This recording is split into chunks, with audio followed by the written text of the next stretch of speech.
अपने अच्छे दिनों में एक दूसरे से प्यार करने वाले मोहित और सुहानी आज एक दूसरे से बहस कर रहे थे। दोनों अपने आप को सही साबित करना चाहते थे।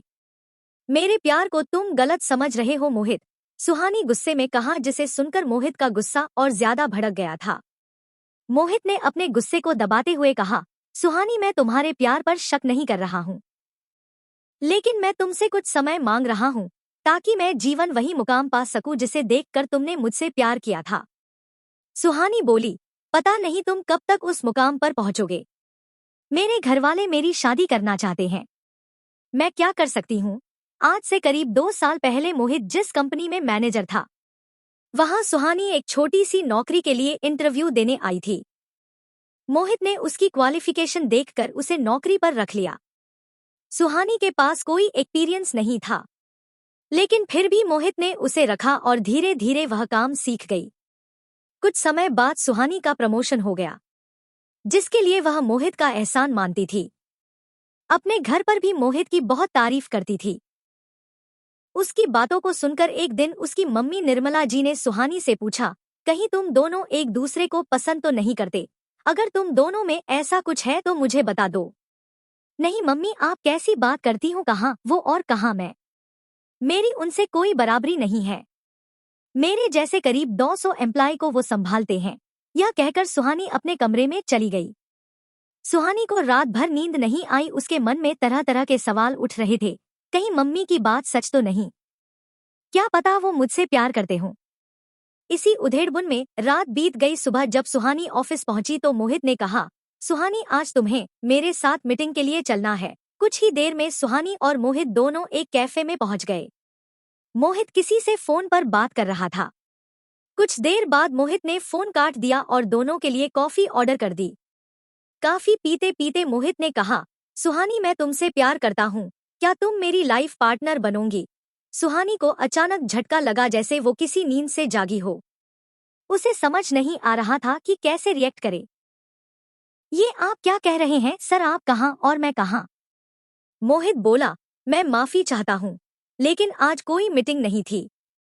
मैं काफी दिनों से तुमसे ये बात करना चाहता था, लेकिन हिम्मत नहीं हो रही थी। अगर तुम्हें बुरा लगा हो तो हम इस बारे में आगे बात नहीं करेंगे। सुहानी बोली, सर ऐसी बात नहीं है। मुझे कुछ समय दीजिए। अचानक इतना बड़ा फैसला मैं कैसे ले सकती हूँ? मोहित ने आगे कहना शुरू किया, सुहानी, तुम अपना समय लो, लेकिन एक बात याद रखना कि अगर तुम मना भी करूंगी तो हमारी दोस्ती पर उसका कोई असर नहीं पड़ेगा, नहीं हमारे काम पर।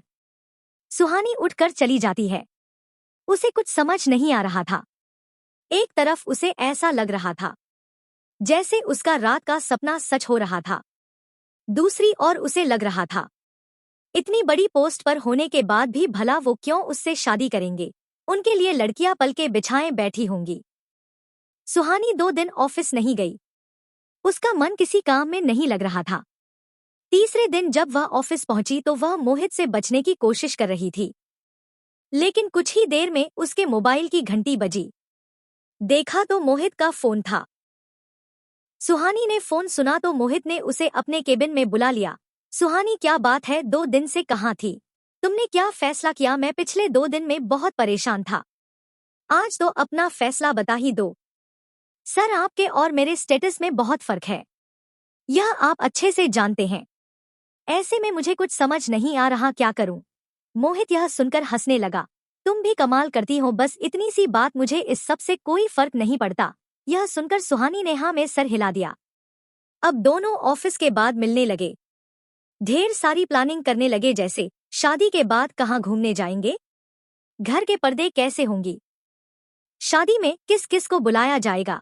कुछ दिन बाद दोनों ने अपने अपने परिवारों को एक दूसरे से मिलवा दिया। दोनों परिवारों में खुशी का माहौल था।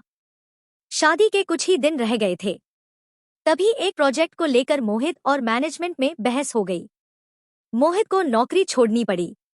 उस दिन सुहानी और मोहित दोनों बहुत देर तक एक दूसरे के आंसू पोंछते रहे। इस बात को 15 दिन बीत गए। मोहित ने कई दूसरी कंपनी में आवेदन दिया, लेकिन कहीं भी बात नहीं बनी।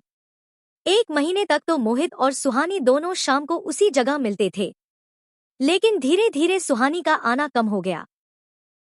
कई बार तो मोहित बैठा बैठा उसका इंतजार करता रहता था, लेकिन सुहानी आना तो दूर फोन भी नहीं उठाती थी। आज के दिन सुहानी ने मोहित को साफ बता दिया था कि वह मोहित को छोड़कर जाना चाहती है। मोहित बोला, सुहानी मैंने तो कभी तुम्हारी पोजीशन को अपने आड़े नहीं आने दिया, आज मेरी नौकरी चली गई तो तुम मुझसे किनारा करने की सोच रही हो। सुहानी उठकर चल दी। जाते जाते उसने इतना ही कहा, मोहित मुझे नहीं लगता कि अब तुम कभी तरक्की कर पाओगे। फिर मेरे घर वाले अगर मेरे फ्यूचर के लिए प्लान बना रहे हैं तो मैं उन्हें कैसे मना कर सकती हूँ। यह कहकर सुहानी उठकर चली गई। मोहित चुपचाप अपने घर आया और अपने कमरे में जाकर बहुत देर तक रोता रहा। सुहानी उसकी जिंदगी से जा चुकी थी।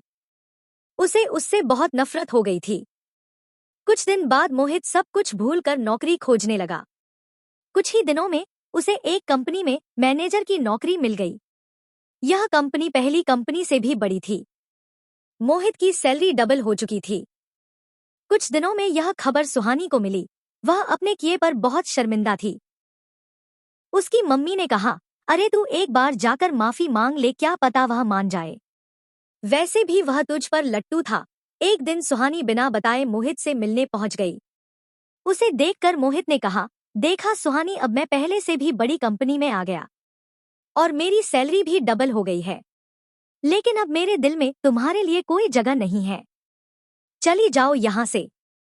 सुहानी चुपचाप उसके केबिन से बाहर आ गई। उसकी आंखों से आंसू बह रहे थे।